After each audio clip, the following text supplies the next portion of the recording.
Now that's now Christophe Bouchut back in. Young Peter Dumbreck, the Scottish driver, has not yet had a turn at the wheel. On board with the Mercedes. Bouchut, a winner, remarkably, the first time he ever came to Le Mans, driving the Peugeot back at the beginning of the 90s. Christophe Bouchut has also won the Daytona 24 Hours and richly deserves his seat at Mercedes-Benz for Mercedes-Benz big year. Mercedes, of course, already down to just 2 cars after the dramatic aerial flip that happened to Australia's young Mark Webber this morning, Saturday morning, during the warm-up.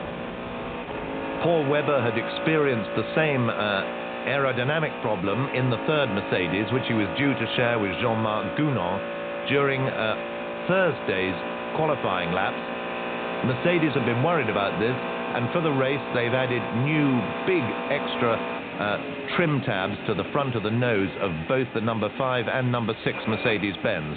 The 4 car then simply never started after the second accident this morning, Saturday morning, in the warm-up.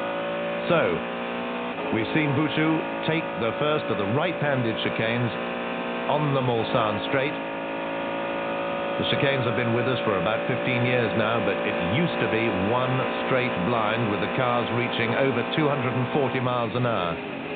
Now they break down towards the second of the chicanes, the left-hand chicane, following the private Japanese-entered BMW.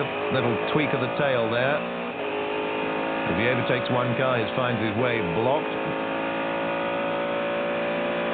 The noise of the Mercedes-Benz is what everybody remarks upon. It sounds like a big, loud American car. Just there at the crest of the hill was where poor Mark Webber had his accident. He's fine. He's not hurt himself. Had his slight takeoff during warm-up this morning. But the Mercedes holding a very strong position here. Now he's reaching up as he accelerates up away from the end of the Mulsanne.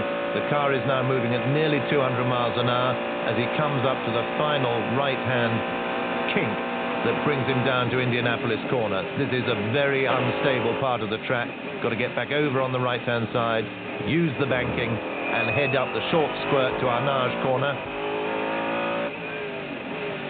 Bouchut is really pressing on in this car now, really pressing on. I think that's a Toyota in front of him, who's been closing down at what must be 3 or 4 seconds a lap.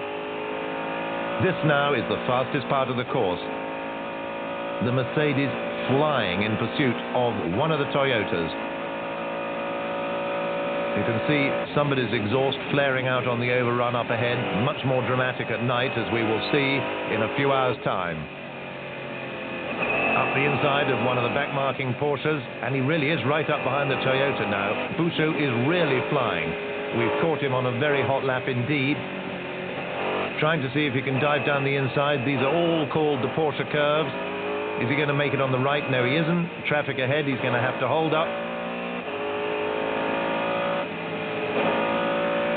Past the Viper, and now coming up to the Ford chicanes, the left, right, left, which is what leads us back onto the pit straight for the start of another lap of the exhausting Le Mans 24-hour course, the circuit of the Sarthe.